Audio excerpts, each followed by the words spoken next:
India ഒരു പുതിയ missile കൂടി പരീക്ഷിക്കുന്ന ഘട്ടത്തിലാണ്. 2026 ആദ്യ മാസങ്ങളിൽ തന്നെ ഒരു പക്ഷേ ഈ ജനുവരി, ഫെബ്രുവരി, മാർച്ച് ഈ മാസങ്ങൾക്കുള്ളിൽ അതിൻ്റെ വിജയകരമായ പരീക്ഷണം നടക്കുമെന്നാണ് കരുതുന്നത്. ഇത് മറ്റൊന്നുമല്ല, അസ്ത്ര 2 എന്ന് പേരിട്ടിരിക്കുന്ന എയർ ടു എയർ മിസൈലാണ് പരീക്ഷിക്കാൻ പോകുന്നത്. അസ്ത്ര 1 നമ്മുടെ കൈവശമുണ്ട്. അതിന് ഏതാണ്ട് ദൂരപരിധി 100-110 കിലോമീറ്റർ ആണ്. ഇത് 200 കിലോമീറ്റർ ദൂരപരിധിയാണ്. ബിയോണ്ട് വിഷ്വൽ റേഞ്ച്, അതായത് കാഴ്ചയുടെ പരിധിക്ക് അപ്പുറത്തേക്ക് കടക്കുന്ന തരത്തിലുള്ള ഒരു മിസൈലാണ് ഈ എയർ ടു എയർ മിസൈലാണ് അസ്ത്ര 2. ഇത് അസ്ത്ര മാർക്ക് 2 എന്നാണ് അറിയപ്പെടുന്നത്.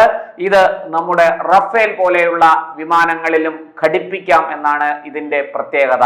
അതുപോലെ ഇത് നമ്മൾ തദ്ദേശീയമായി വികസിപ്പിച്ച് നമ്മൾ നിർമ്മിക്കുന്ന തേജസ് പോലെയുള്ള യുദ്ധവിമാനങ്ങളിൽ ഇത് തീർച്ചയായിട്ടും ഇതിന്റെ സംയോജനം സാധ്യമാണ് എന്ന് DRDO പറയുന്നു. ശത്രു വിമാനങ്ങളെ വളരെ ദൂരെ നിന്ന് തന്നെ ലക്ഷ്യമിട്ട് തകർക്കാൻ കഴിയുന്ന എയർ ടു എയർ മിസൈലാണ് അസ്ത്ര 1, അസ്ത്ര 2. ഇത് മാത്രമല്ല, അസ്ത്ര 3 പണിപ്പുരയിലാണ്. അതും ഈ വർഷം തന്നെ പരീക്ഷിച്ചേക്കും എന്നാണ് നമുക്ക് കിട്ടുന്ന വിവരം. എന്തായാലും ഇത് ബലാക്കോട്ട് പോലെയുള്ള സംഭവങ്ങൾ നമുക്കറിയാം.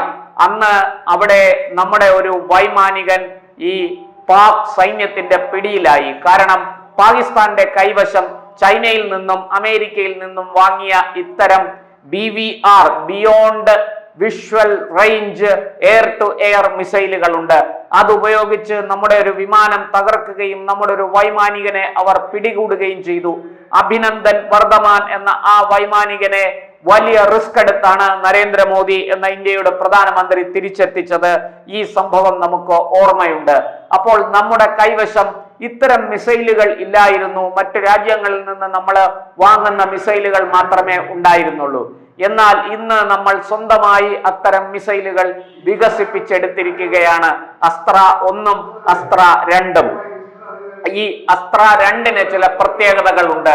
അത് ഡ്യുവൽ പൾസ് മോട്ടോർ എന്ന ഒരു ടെക്നോളജി ഉപയോഗിച്ച് പ്രവർത്തിക്കുന്നതാണ്.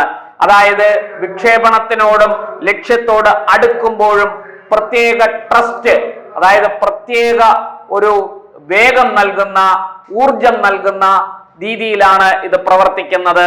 ഇതിന്റെ ഈ സാങ്കേതിക വിദ്യ മിസൈലിന് ഉയർന്ന വേഗവും ഊർജവും നിലനിർത്താൻ സഹായിക്കുമെന്നാണ് പറയുന്നത്. അതായത് തൊടുക്കുമ്പോഴും മിസൈൽ വിക്ഷേപിക്കുമ്പോഴും അതുപോലെ തന്നെ ലക്ഷ്യത്തിനോട് അടുക്കുമ്പോഴും വളരെ പെട്ടെന്ന് ത്രസ്റ്റ് കൂടി, ഇതിന്റെ വേഗം കൂടി, ഇതിന്റെ ആ പ്രഹരശേഷി വർദ്ധിപ്പിച്ചുകൊണ്ട് ഇത് ശത്രുവിന് മേൽ, ശത്രുവിന്റെ വിമാനത്തിന് മേൽ ഇത് ആഞ്ഞടിക്കും എന്ന് തീർച്ചയാണ്. ഒരുപാട് പ്രത്യേകതകൾ ഇതിനുണ്ട്. എല്ലാം ഒന്നും വിശദീകരിക്കാൻ സാധ്യമല്ല. കാരണം വളരെയധികം സാങ്കേതിക പദങ്ങളും സാങ്കേതികമായ അറിവും വേണം അത് മനസ്സിലാക്കാനും. ഇതിന്റെ വിപുലീകരിച്ച റേഞ്ചാണ് ഇപ്പോഴുള്ളത് 200 കിലോമീറ്റർ. നമുക്ക് നേരത്തെ 110 കിലോമീറ്റർ ആയിരുന്നു റേഞ്ച്. അതിപ്പോൾ 200 കിലോമീറ്റർ ആയിട്ട് വർദ്ധിച്ചിട്ടുണ്ട്. അത് മാത്രമല്ല, ലക്ഷ്യത്തെ കൃത്യമായി ട്രാക്ക് ചെയ്യാൻ കഴിയുന്ന AESA എന്ന റഡാർ സീക്കർ പോലെയുള്ള സംവിധാനങ്ങളുണ്ട്. അതായത് ലക്ഷ്യത്തിനോട് അടുക്കുമ്പോൾ ഒരു വിമാനത്തെയാണ് ലക്ഷ്യം വെക്കുന്നതെങ്കിൽ മിസൈൽ വരുന്നത് കണ്ട ആ വിമാനം ഗതി മാറ്റിയാൽ വളരെ പെട്ടെന്ന് ഇതും അതിന്റെ ഗതി മാറ്റി ആ വിമാനം എങ്ങോട്ട് തിരിഞ്ഞോ അങ്ങോട്ടേക്ക് തിരിഞ്ഞ് അതിനെ ആക്രമിക്കാൻ ചെല്ലും. ആ ടെക്നോളജി ഇതിനുണ്ട്. അത് DRDO ഡെവലപ്പ് ചെയ്തിരിക്കുന്നു. അതുപോലെ തന്നെ ഉയർന്ന കൃത്യതയാണ് ഇതിനുള്ളത്. അതായത് ഷോർട്ട് കിൽ പ്രോബബിലിറ്റി എന്ന SSKP എന്ന് പറയുന്ന കൃത്യമായി ഉയർന്ന കൃത്യത ഇതിനുണ്ട്. അതുപോലെ ഞാൻ മുമ്പ് പറഞ്ഞു, സുഖോയ്, റഫേൽ, തേജസ് തുടങ്ങിയ അത്യന്താധുനിക വിമാനങ്ങളിൽ സംയോജിപ്പിക്കാവുന്നതാണ് ഇത്.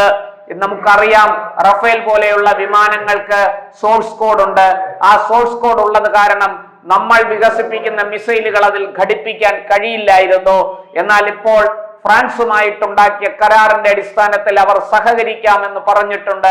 അങ്ങനെയെങ്കിൽ ഇത്തരം മിസൈലുകൾ, ഇത്തരം അസ്ത്ര 2 പോലെയുള്ള മിസൈലുകൾ നമുക്ക് നമ്മുടെ ഈ റഫേലുകളിൽ ഘടിപ്പിക്കാൻ കഴിയും. അത് സംയോജിപ്പിക്കുന്നതോടുകൂടി വലിയ ഒരു നേട്ടമാണ് നാം കൈവരിക്കുന്നത്. എയർ ടു എയർ മിസൈൽ അറ്റാക്കിന് നമ്മളെ ജയിക്കാൻ ലോകത്ത് മറ്റൊരു രാഷ്ട്രം ഉണ്ടാകില്ല. അതുപോലെ ഇതിന്റെ പ്രവർത്തനക്ഷമത, അസ്ത്ര ഒന്നിന്റെ പ്രവർത്തനക്ഷമത നമ്മൾ ഓപ്പറേഷൻ സിന്ദൂരിൽ കണ്ടതാണ്. അവിടെ വളരെ കൃത്യമായി ആളില്ലാത്ത വിമാനങ്ങളെയും ആളില്ലാത്ത ഡ്രോണുകളെയും എല്ലാം ആക്രമിച്ച് തച്ചു തകർക്കാൻ അസ്ത്ര ഒന്നിന് കഴിഞ്ഞു. അത് വലിയ നേട്ടമായിട്ട് നമ്മൾ കരുതുന്നു. ഈ ഡ്യുവൽ പൾസ് മോട്ടോർ വഴി മിസൈൽ പറന്നുയർന്ന് ലക്ഷ്യത്തിലേക്ക് കുതിക്കും. അങ്ങനെ ആ കുതിക്കുന്നതിനിടയ്ക്കുള്ള ഇടവേളകളിൽ ത്രസ്റ്റ് നൽകുന്നതിനാൽ ലക്ഷ്യത്തോട് അടുക്കുമ്പോൾ പോലും ഉയർന്ന വേഗവും കൃത്യതയും നിലനിർത്താൻ മിസൈലിന് സാധിക്കും. മാത്രമല്ല, മിസൈൽ ഇവിടുന്ന് തൊടുത്തു കഴിഞ്ഞാൽ ലക്ഷ്യം ഏതാണോ ആ ലക്ഷ്യത്തെ കൃത്യമായി നിർണയിച്ചുകൊണ്ട്, ഒരു പക്ഷേ ശത്രു ആ ലക്ഷ്യം നമ്മൾ ലക്ഷ്യമിട്ടിരിക്കുന്ന മിസൈൽ ലക്ഷ്യമിട്ടിരിക്കുന്നതിനെ മാറ്റിയാൽ പോലും അതിനെ പുറകെ ചെന്ന് ആക്രമിക്കുന്ന ഒരു സാങ്കേതിക വിദ്യ ഇതിനുണ്ട് എന്നാണ് ഇപ്പോൾ മനസ്സിലാക്കുന്നത്.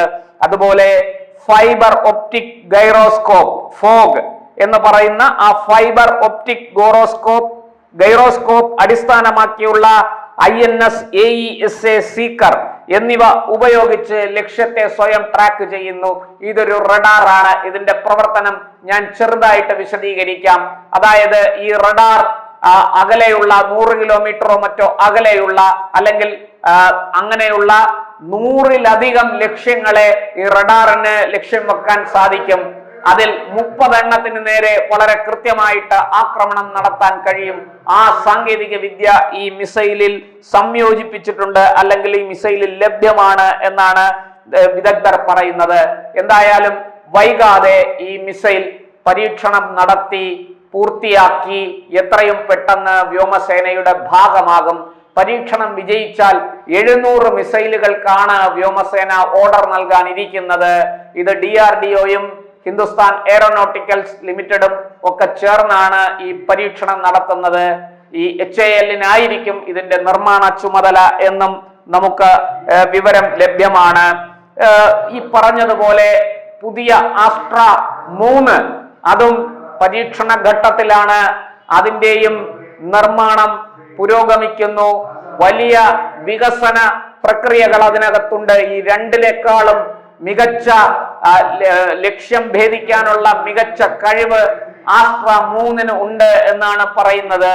ഈ 3 മിസൈലുകൾ വരുന്നതോടുകൂടി, അതായത് 110 കിലോമീറ്റർ റേഞ്ചുള്ള BVR ബിയോണ്ട് വിഷ്വൽ റേഞ്ചുള്ള അസ്ട്ര 1, 200 കിലോമീറ്റർ റേഞ്ചുള്ള BVR ബിയോണ്ട് വിഷ്വൽ റേഞ്ചുള്ള അസ്ട്ര 2, 250-ന് മുകളിൽ 300 കിലോമീറ്റർ വരെ റേഞ്ചുള്ള അസ്ട്ര 3 ബിയോണ്ട് വിഷ്വൽ റേഞ്ചുള്ള അസ്ട്ര 3. ഇത് 3ഉം വ്യോമസേനയുടെ ഭാഗമാകുന്നതോടുകൂടി നമ്മൾ നമ്മുടെ വ്യോമസേനയുടെ കരുത്ത് 10 മടങ്ങ് വർദ്ധിപ്പിക്കുകയാണ്.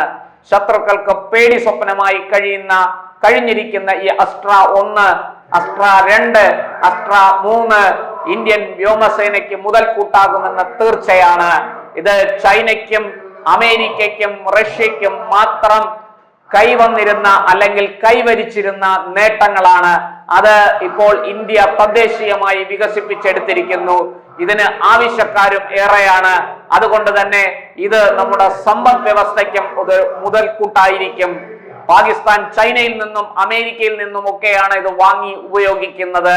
നമ്മളാകട്ടെ തദ്ദേശീയമായി വികസിപ്പിച്ചെടുത്ത് നമ്മുടെ വിമാനങ്ങളിൽ സംയോജിപ്പിച്ച് ഉപയോഗിക്കുന്നു എന്ന നേട്ടം കൂടി നമുക്ക് അവകാശപ്പെടാൻ കഴിയും. എന്തായാലും നമ്മുടെ ഈ DRDOയുടെ നേതൃത്വത്തിൽ പ്രതിരോധ മേഖലയിൽ നടക്കുന്ന ഇത്തരം ഗവേഷണങ്ങൾ വലിയ നേട്ടങ്ങളാണ് നമുക്ക് കൊണ്ടുതരുന്നത്. അസ്ട്ര 1ഉം അസ്ട്ര 2ഉം താമസം വിന ഇന്ത്യൻ വ്യോമസേനയുടെ ഭാഗമാകുമെന്ന് നമുക്ക് പ്രതീക്ഷിക്കാം.